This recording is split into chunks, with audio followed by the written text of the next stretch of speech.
Ngayon, ang Secretaries Jimmy Bautista and Secretary Ivan Uy for the technical aspects of the problem that we saw on New Year's Day. Now, as far as we can determine, as far as we have done everything to return operations back to normal. And right now, we can say that overall, the national system was down for about 6.5 hours on January 1 at nakabalik naman kaagad. Ngayon, ang pinag-usapan namin ay kung paano tiyakin na hindi na mangyari ulit. At mayroong mga pieces of equipment na mukhang may nagka-problema, kaya nagkaganto, kaya naputulan ng kuryente, kaya nag-down yung buong system. So, I think for now, we'll be all right. But we are planning already on the future redundancies for the system. So, kung meron mangyari ulit na ganito, meron tayong kaagad na kapalit. Hindi na tayo aabot ng 6 na oras. Siguro mahaba na yung ilang minuto lang. Well, UPS is an uninterrupted power supply. So for more or less, dapat uninterrupted talaga. It's extremely important, especially during Christmas season. At alam naman natin, napakarami ng mga Pinoy na lumilipad mula sa abroad at pumupunta sa kanilang mga probinsya. So now we are back to normal operations. But there is a lot of work that we need to do dahil sari-sari ang problema. There are technical problems that we need to attend to.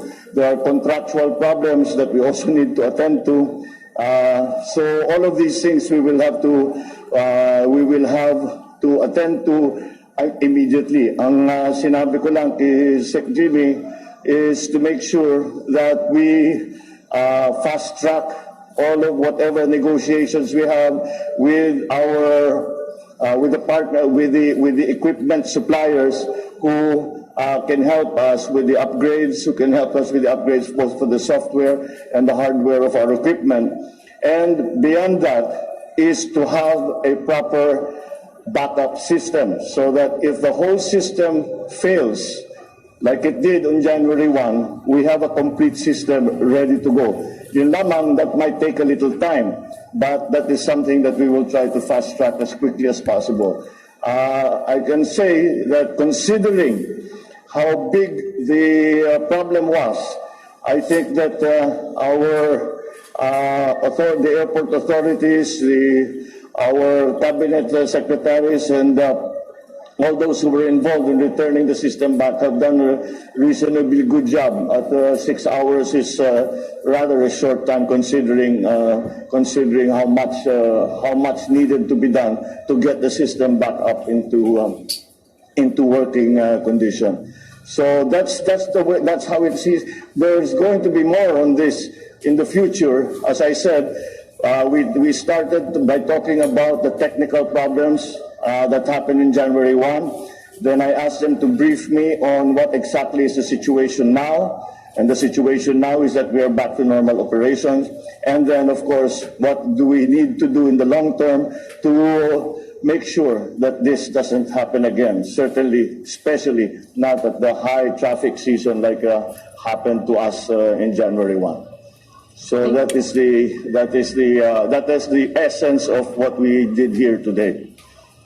Thank you, sir. We have a follow-up question from Ms. Maricela Lili of TV5. Hi, sir. Magandang hapon po. Good afternoon. Sir, what do you want to tell to the public and especially the foreign tourists who were affected by the cancellation and delayed flights last New Year?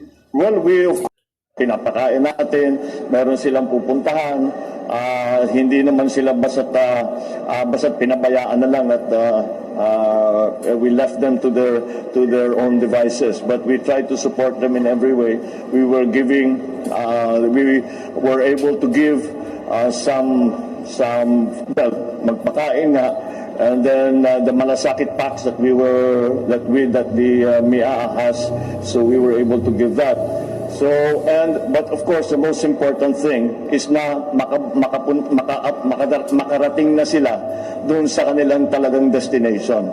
And that's what, that I think has been the best, the most important part, and that the best effort went into that. So, again, so now, I'm sorry, of course, we have to apologize to our kababayans who, especially those who came from abroad. Dahil limitado ang kanilang bakasyon, nawala yung 2-3 araw eh. Alam naman natin that yung humihingi ng inyong paumanhin. At ngunit gagawin namin ang lahat na hindi na maulit ito. Salamat, sir. Thank you, sir. The next question will come from Mark Fetalco of PTV4. Good afternoon po, sir. Ano po yung directive natin sa Department of Health and Bureau of Quarantine following po yung report ng Omicron XBB 1.5 subvariant sa ibang bansa? And gaano po kahanda ang Pilipinas sakali pong muli na naman po tumaas yung kaso ng COVID-19 sa bansa? Well, ganun pa rin. We are still in the same status. At mukha naman, kagaya ng mga bagong variant ng mga pumapasok dito, na mga dumadating, binabantayan natin ang husto. Like before, I've always looked at the hospitals and the occupancy rate. Kasi I start to worry pagka yung ospital ay hindi na kaya tanggapin ng pasyente dahil punong-puno na sila. Wala pa tayo ron. What has happened, nag-increase ang occupancy rate ng mga hospital dahil yung mga hindi nagpa-ospital ng 2 taon, ngayon pumupunta sa hospital. It's not for COVID, it's for other things. So, we're watching it, of course, very closely. But so far, mukha namang maayos, mukha namang ma-manage natin. Thank you, sir. Last question will come from Nimpa Ravelo of DZBB. Magandang hapon po, Mr. Good President. afternoon. Yes, sir. Sir, hiningi po o na-request ni Secretary Abalos ang courtesy resignation ng senior officials ng PNP. Ito po ba ay may imprimatur ninyo or galing po sa inyong directive? No. We were planning this for a while. Well, let me be very clear. Remember, during the campaign, nung tinatanong ako kung ano yung gagawin natin tungkol sa drug war or drug problem, this is it. We approach it in an entirely different way. Alam naman natin na yung problema sa drugs, hindi mangyayari yan kung hindi kasabwat yung mga iba dyan sa pulis. Kaya kailangan natin tignan na mabuti sino ba talaga ang kasabwat dyan, sino ba talaga ang involved, sinong hindi na talaga pwede magserbisyo dahil associated na sila sa mga drug lord. So that is just like we are just cleansing the ranks and trying to see and making sure that yung mga opisyal na natitira sa atin maaasahan natin at hindi nagtatrabaho para sa gobyerno, hindi nagtatrabaho para sa ibang sindikato. Sir, according po to Senator Pimentel, parang naghahanap lang po ng several rats but we are burning the house down. Parang naghahanap lang po ng parang konti, bakit daw po hindi na lang kasuhan yung mga identified na... Wala pa tayo ron. Kasi hindi pa natin na-identify. We are going to form a commission. We ask for the resignation, the courtesy resignations. We will form a commission. And we will look into the records of all of the officers as we slowly will reinstate those who are clear. And maybe we will have to decide what do we do with those that are implicated to being involved in the drug trade. So, siguro yung mga severe cases kakasuhan natin. So we'll see. We'll see first. We're not yet there. We're not yet there because the senator is a top-notch lawyer. He understands. We have to build the case. And yung haka-haka lang, chismis lang, ito involved dyan, dinaanan na natin yan walang nangyari. So, tiyakin natin, kung magkakaso tayo, ipapanalo talaga natin at makukulong talaga kung sino man ang mga katunayan na kasabwat dito sa drug trade. Thank you, sir. Thank you. All right, thank you.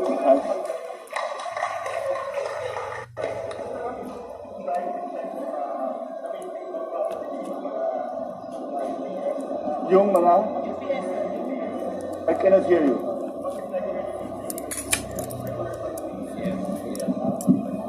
Yes, but not it the okay. It's there's a hindi ang naging problema is not in the UPS, it was in another unit.